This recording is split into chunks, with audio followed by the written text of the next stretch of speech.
21वीं सदी के आधुनिक युग में युवाओं की सोच दिनों दिन बदलती जा रही है और युवा समाज के ऊपर उठकर फैसला ले रहे हैं।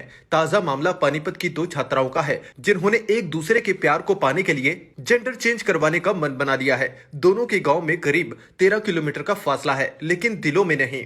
दोनों छात्राएं कॉलेज में जाने के लिए एक ही बस में सवार होकर आती जाती थी। इस बीच उनकी दोस्ती गहरी होती चली गई। पानीपत में मुस्लिम समुदाय की दो छात्राओं में आपस में इतनी गहरी दोस्ती हो गई कि उन्होंने साथ जीने मरने की कस्में खा ली। महिला संरक्षण अधिकारी को घरेलू हिंसा की शिकायत देकर दोनों ने अपना घर तक छोड़ दिया और दिल्ली की एक एनजीओ के पास रहना शुरू कर दिया। जूनियर छात्रा ने शौहर की भूमिका निभाने के लिए जेंडर चेंज करवाने का भी मन बना लिया। उसके इस फैसले के बाद परिजनों ने भी उससे रिश्ता तोड़ लिया है। सीनियर लड़की एक कॉलेज में बीएससी फाइनल ईयर की और जूनियर दूसरे कॉलेज में बीएड सेकेंड सेमेस्टर की छात्रा है। जूनियर छात्रा सीनियर से मिलने के लिए उसके कॉलेज में भी जाती थी। परिजनों को इसकी भनक लगी तो उन्होंने दोनों पर शिकंजा कसना शुरू कर दिया, जिसके बाद जूनियर छात्रा ने महिला संरक्षण अधिकारी को घरेलू हिंसा की शिकायत देकर घर छोड़ दिया।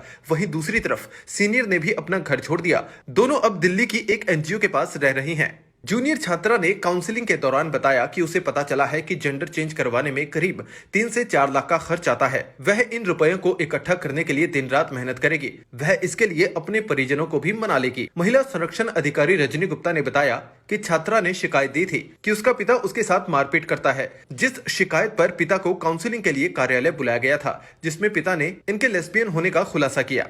के माध्यम से एक ही शिकायत आई थी कि एक परिवार में बालिग लड़की है और वो कहीं ना कहीं घरेलू हिंसा का शिकार है। तो उस पर शिकायत पे कार्रवाई करते हुए मेरे द्वारा पहले मौके पर जाया गया और उस लड़की से और उस लड़की के परिवारजनों से बातचीत की गई। तो उस समय जो ये पता चला कि लड़की को जो था वो ये चाह रही थी कि मुझे घर में कैद रखते हैं, मुझे घर से बाहर नहीं निकलने देते हैं, मुझे आज़ादी चाहिए और मैं अब अपने इस घर में नहीं रहना चाहती हूँ, मैं घर से जाना चाहती हूँ और मैं मेजर हूँ और मैं अपनी मर्जी का करना चाहती हूँ। तो कहीं ना कहीं फिर उस समय जब बातचीत की गई परिवार वालों से और लड़की से, तो दोनों पक्षों द्वारा उस समय फिर 2 दिन का समय लिया गया था और फिर आगे की कार्रवाई के लिए दोनों पक्षों को कार्यालय बुलाया गया था। जब लड़की अपने पिता के साथ कार्यालय में आई और बातचीत दोबारा से शुरू करी तो कहीं ना कहीं ये पता चला कि एक लड़की जो है वो किसी और लड़की के चक्कर में है और पिता द्वारा भी इस बात की पुष्टि की गई और कुछ समय पहले भी वो इसी के लिए घर से भागी थी और बाद में पिता के मुनहार पर वो इसलिए वापस आई थी क्योंकि पिता द्वारा बार बार उस लड़की से समय लिया जा रहा था और लड़की समय दिए जा रही थी और जब वो समय ऐसा लग रहा था लड़की को कि पिता जो है वो उसकी ख्वाहिश को पूरा नहीं कर रहे, इसलिए उस लड़की द्वारा से एनजीओ में संपर्क किया गया, दिल्ली की एनजीओ को, और उस एनजीओ ने मेरे से संपर्क किया था और कहीं ना कहीं बातचीत में ये पता चला कि जो वो लड़की है वो किसी एक और लड़की से प्यार करती है। तो उस लड़की का नंबर भी दिया गया उस लड़की द्वारा और फिर उस दूसरी लड़की को भी मेरे द्वारा कार्यालय में बुलाया गया था और दोनों से जब बातचीत की गई तो दोनों लड़कियों ने यही कहा कि वो दोनों लड़कियां साथ में रहना चाहती हैं, एक दूसरे से प्यार करती हैं।